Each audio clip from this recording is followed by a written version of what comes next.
Hello there. This is Isa Tan for Asian Agribiz. My colleague, Rajeshwari Ramani, spoke to longtime animal health consultant Mike Button in the UK about cage-free layer health management, which involved a little bit more effort than conventional methods. Let's have a listen to what he had to say.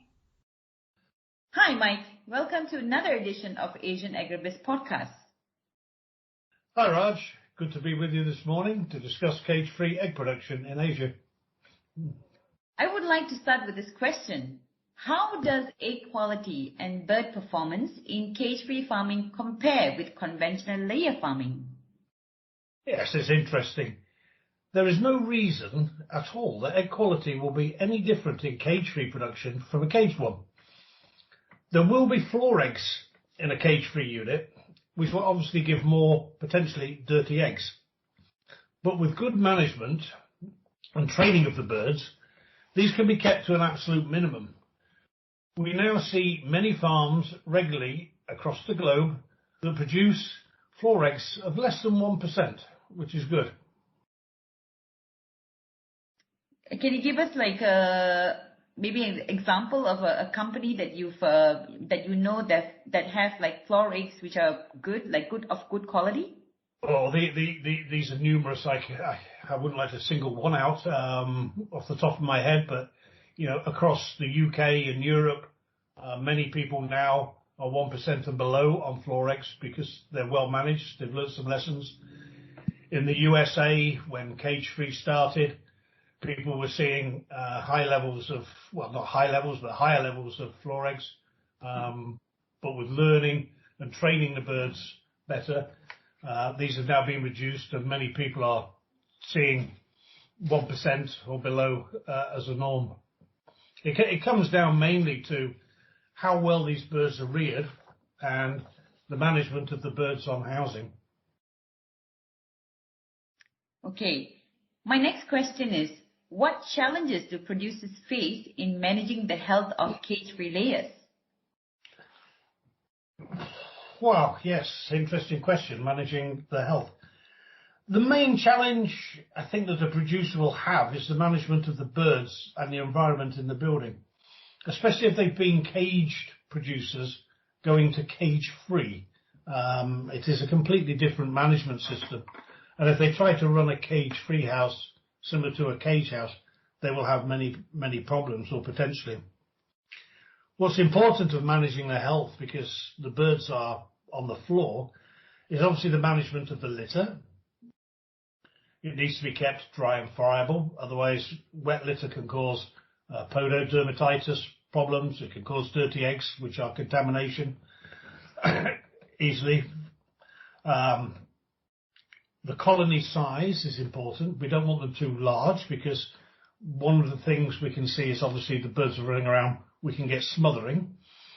So some of these larger buildings have the colonies divided into 4,000 or 5,000 bird units to stop or minimise the risk of smothering. Obviously, because of the larger colonies, one of the areas which has shown up is feather pecking. Mm-hmm. Most birds are debeaked, or beak trimmed, I should say, to minimise this situation. But in many countries now, beak trimming is becoming legal. So again, it's a management system. With good management, the birds can be minimised in their cannibalistic attitudes. That's interesting, because I want to go back to what you said in your previous response about how to correctly rear the birds, or train them. So this also goes back to the pecking issues as well, because the reason why you say that, I think, is because if they peck each other and then they have this cannibalistic issues, then they will get infection. Is that what you're saying? Yes, it is. I'm emphasising here all the way through the importance of management of these birds. It's a completely different system, and as we transfer from cage egg production to cage-free in Asia, it is going to be very difficult, because the numbers that people require will be small. So people will try the systems, and they've got a lot to learn from it. You know, they can't rush into it and expect it to be the same as cage. And this goes all the way back to the rearing of the birds, the housing, and the training. And I emphasize the training because everything I've seen that goes wrong in the early stages of cage-free egg production is the poorer management and the training of the birds to respond to an aviary or a slatted nest system as opposed to being sat in a cage. Mm-hmm. There's also many other things to look at. You know, when we talk about the health systems of cage-free ones, is because they're on the litter, basically now they're in contact with their feces and in free-range situations, even outside, is obviously, you know, potentially there can be an interest in diseases such as coccidiosis, worms. If they're in contact with wild birds in a free-range system, obviously there's a higher risk of diseases like avian influenza and Newcastle disease affecting them. But these can be kept to a minimum with good management and a good biosecurity system. So what would a good litter management be for cage-free birds? Yeah, what is good litter management? It is keeping it as dusty and as friable as possible, because the bird's natural behaviour, it wants to dust bath. If we watch a bird outside in the jungle or in a field, it creates a little dust bath to clean and flick up under its feathers. It will do exactly the same in a cage-free system. If, because we've mismanaged the ventilation or we've got some enteritic disease, the litter can go wet. It does what we call stops working. And wet litter can cause problems. That can be detrimental to the bird because, A, it's a good breeding ground for the transfer of diseases such as coccidia. Mm-hmm. It can also cause problems with the foot pad of the bird, which it burns it, and it's called like pododermatitis. Mm-hmm. And this causes semi-lameness in the bird. It's difficult to walk, which causes problems. Also, as we know, if the litter goes wet and unworkable, we have a higher instance of ammonia. That causes problems with respiratory or the eyes on the bird, which can affect performance and the health. What can cause it to go wrong? It can be an environmental thing, because we can get our ventilation wrong and have humid air coming in, dropping onto the litter. It can also be caused by outside influences, such as feed. Feed can play a major part in the standard litter. If they get the salts wrong, the oils wrong, etc., it can cause wet droppings in the bird, which can cause the litter to go.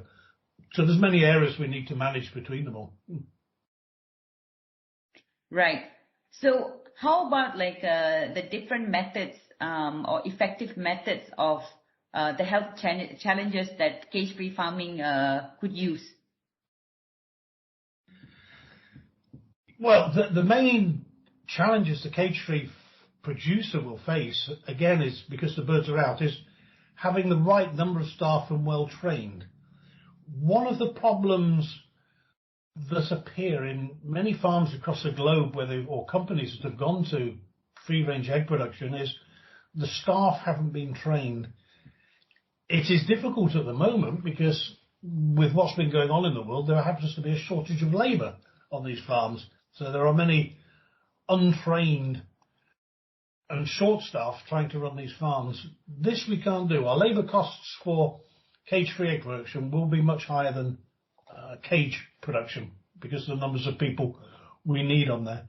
But they need training, how to manage the birds, how to manage the ventilation, what to look for, you know, how to remove them, how to handle the birds. And in consultation with local areas, because it does vary from country to country, working with your local veterinarian on a health vaccination program for these birds. Okay, so the next question is actually about what are the costs involved. So what is the cost to keep cage-free flocks healthy, and how does it compare to conventional layer farming? And I would reckon this involves with the labor cost that you told me just now as well. Yeah, it's very similar to the last answer. The costs between a cage-free and a cage flock will be higher. This obviously varies from country to country and depending on the challenges. Mm-hmm. One of the main costs, as we've just mentioned, is labour, due to the need for it, and the extra labour and the well-trained labour that's needed. And also biosecurity systems need to be enhanced on cage-free, because you've more access to the birds, they're not put away in a cage. So the biosecurity costs will be a little bit higher. There will be some additional costs in the health programme. Obviously, we need to look at anti-coccidial programme and worming, because now these birds are touching the litter more, or even the soil outside on the free-range ones. There are instances where roundworm and tapeworm can increase in the bird. Okay. And how do we manage zoonotic health issues in cage-free production? Okay. I presume here when we read zoonotic, we're talking about the notifiable diseases, which are topical at the moment, which is avian influenza, Newcastle disease, etc. Again, this comes down to management. I'm stressing management all the time, because it's one of the major things to get these birds to perform correctly and healthily. So we need to encompass a good biosecurity system at all time. That is a program and a protocol which is written, adhered to, and the people trained from arriving at the farm to leaving at the farm and handling the eggs. One of the things we've seen recently, which we can all akin with, is during COVID, we were told to wash our hands, sanitize, do all these things. And this is important on cage-free farms as well. This was before COVID. When people enter, they need to go through a disinfection foot bath. They need to put on coveralls or change their clothing when they go in. They need to wash and sanitize their hands before they touch the birds and the eggs, and after they've touched them, because these things are running around. If you pick a bird up off the floor and then handle eggs, you've got the risk of transmitting diseases from bird to egg, which we don't want.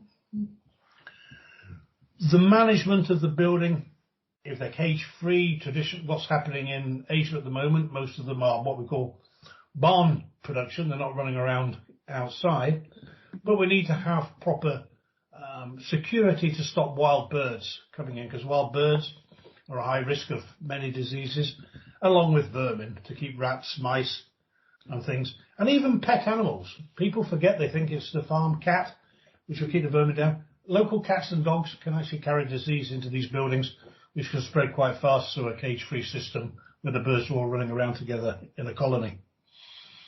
So these are probably the main areas of managing your zoonotic problems in a cage-free production, is keeping the external pests out, keep the birds out, use an effective vaccination program. And I say effective because it has to be suited to local needs, because certain problems affect certain areas. That is built up in consultation with your local veterinary advisor. Okay, so that brings us to the last question. So who are the other stakeholders involved in the health management, and what expertise could they bring into this special sector? Thank you, Raj. That's a very important question. Basically, everybody involved in the production chain has a responsibility for the health and welfare of the flock. This isn't, as we've discussed in many other areas, just the well-trained staff, but it can include people like the feed supplier. Producing and delivering consistent, high-quality feed to the farm is very important. We have seen recently in one or two areas, because of the situation globally and the raw material supply is difficult, people substituting raw materials, having to buy them from multiple suppliers, and this has caused an increase in salmonella infections, which can be rather costly to the farm. We have the vaccine company. They're important that they supply good quality vaccines for the right program in that country.